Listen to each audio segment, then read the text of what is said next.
Hi, so end of my day. I've seen loads and loads of babies today, as I always do, and some days, you just I find myself going over the same things with new mums.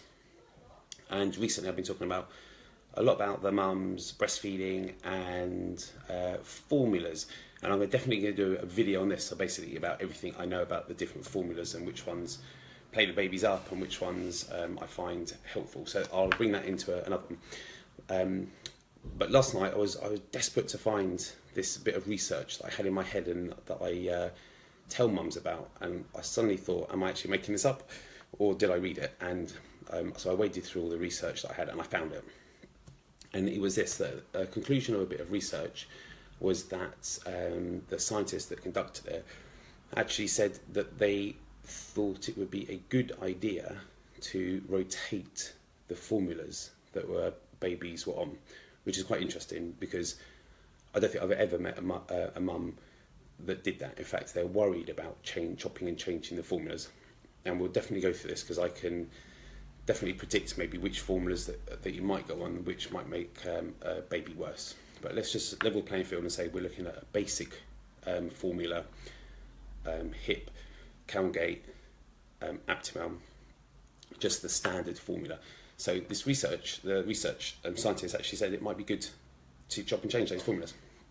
Now, the study was actually on flavours in breast milk, and what they did was they gave the mum capsules of food, so different flavoured foods, and then they analysed the mum's breast milk at different times after taking these capsules. I think bananas was one of the flavours in the food, and they found that there was about 1% of that food could be found in the breast milk, so a very small amount, but 100% it was there. And somehow they even detected that the breast milk could smell of that food. Breast milk, without a doubt, carries the mum's food across into the babies.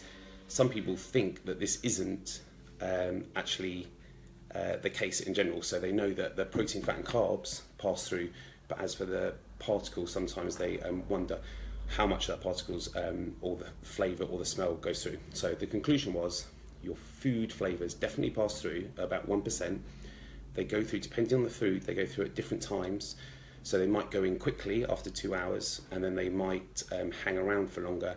Other food particles went in slower, say 4 hours, and then they disappeared after 6 or 8 hours.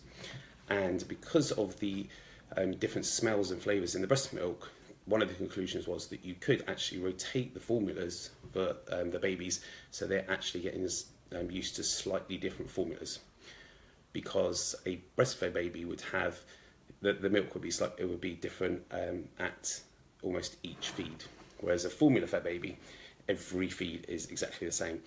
So maybe their stomach and their bowel system is just getting used to one feed.